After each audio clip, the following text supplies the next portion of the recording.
美国人做饭和中国人喂猪有什么区别啊？好像没啥区别。你看嘛，这是美国人做饭，3个大罐头锅里倒，1大瓶番茄酱锅里倒，1大瓶奶油锅里倒，1大袋芝士锅里倒，1根肉泥锅里倒，1大块酸奶油锅里倒，最后再加点孜然粉之后呢，放入烤箱把它给烤化，然后拿个皮揣子一顿捣鼓。你说这美国人做饭是不是和印度人学的？我咋感觉有些似曾相识呢？再来看中国人喂猪，首先你得把南瓜、萝卜、红薯、白菜等食材细心切碎之后锅里倒，把这些都煮烂了之后，再加上棒子面，接着再煮一段时间。坏了各位，我怎么感觉中国人喂猪比美国人做饭还要麻烦呢？有人看到这肯定要反驳了，说中国人喂猪要半个小时，中国人做饭从买菜、摘菜、洗菜、切菜、炒菜更要1-2个小时，而且中国炒菜油还那么大，真的是既浪费时间又不健康。但你看看人家美国人做一顿饭只需要10几分钟，虽然说卖相不咋地，但是营养均衡，非常健康啊，而且还没有油烟，这就是发达国家，咱们得学呀。我直接就呵呵了。你说美国人做饭节省时间，我不反驳，但你说白人饭比中国菜健康，这就是无稽之谈了。如果说白人饭很健康的话，那么请问了，美国街头那么多大胖子都是哪来的？有些人甚至屁股都能胖到1米宽。中餐炒菜虽然油看起来很多，但是大家也就吃表面一层油而已啊，没人会把汤里的油给喝了。但是白人饭呢，虽然看起来不怎么油，但实际上全都是油啊。就拿这个平平无奇的蔬菜沙拉来说，很多人还吃它减肥呢，但殊不知啊，沙拉酱是油糖盐的混合物，这东西的热量那就是热量界的核武器呀。而且美国人吃酱是吃的最凶的，什么花生酱、草莓酱、奶油酱、沙拉酱、酸奶酱，这些全都是高油、高糖、高盐的东西啊。再举个例子啊，美国人非常爱吃的土豆泥，看起来平平无奇，非常清淡，对吧？但实际上它是土豆和黄油1:1混合搅拌出来的。吃这个土豆泥啊，那就和喝油也没啥区别。所以吹嘘白人餐很健康了，你们是不是觉得看不见油就是零卡？这不就是忽悠自己的吗？当然美国人除了吃油离谱，吃糖那更是离谱到家了。可以说只要甜不死，那就往死里甜呢。美国超市里的白糖呢，一袋都是30斤起步啊。那你要问怎么吃，那必须是当饭吃。看看这位美国食堂大妈的操作你就知道了，一大麻袋白糖盆里倒，就这还不够甜呢，上面还要再加上黄油和巧克力粉。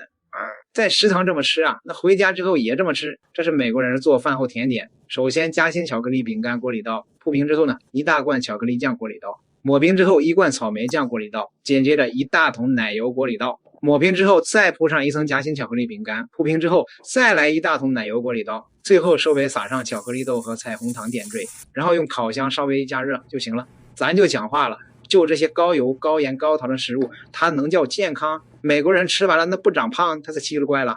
所以你们吹白人饭什么都行，但是你别吹白人饭健康啊，真的是啪啪打脸。其实美国人这种饮食习惯啊，本质上并不能叫做做饭吃，更应该说是热饭吃啊。那无非就是把各种瓶瓶罐罐锅里倒，然后一顿搅拌，没有一点技术含量。那既然如此，美国人为何不学中国炒菜技术呢？有人说炒菜油烟大，美国人不屑于研究，这就是倒反天罡啊。美国人之所以不炒菜，是因为美国历史太短，底蕴太浅，他根本就没有条件孕育出炒菜文明。想要炒菜，你需要3样东西：铁锅、猛火和油脂。这3样东西放在现在唾手可得，但是放在古代，哪一样都是高科技。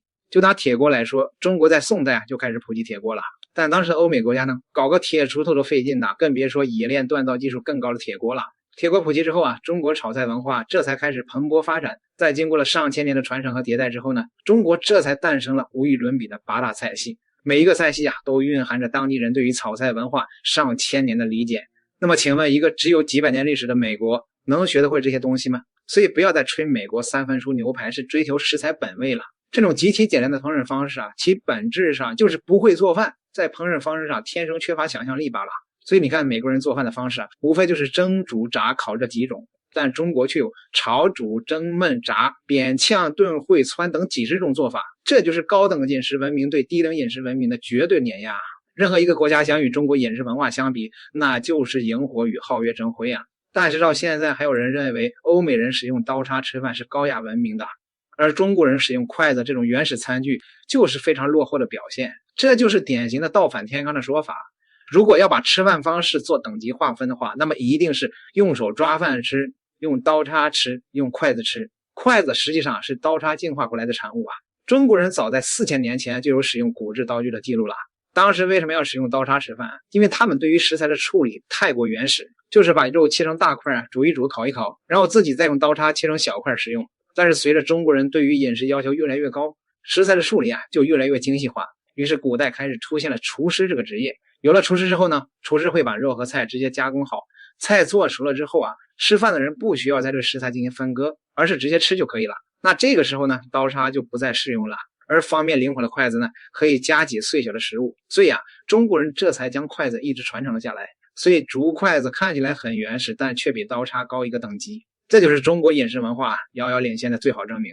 具有古老文明的地方其烹调必然发达，中国就是这样的。而像美国那些国家，吃饭就像是往炉子里添煤块一样，只考虑给胃里增加多少卡路里。这话是不是非常有道理有道理就对了，因为它不是我说的，而是爱因斯坦于1922年在中国饭店吃了一顿中餐后发表的看法。所以白人餐还有什么好吹的？或许唯一能吹的点就是白人餐节省时间，而中餐炒菜浪费时间。当你忙活了一天拖着疲惫的身体回到家，看到的是这个晚餐，你该作何感受？但是当你看到的是这样一桌热气腾腾的饭菜，你又该是什么感受呢？美国人吃饭是为了填饱肚子，但中国人吃饭却是一种享受。为了享受花费时间，这能叫浪费吗？当然不能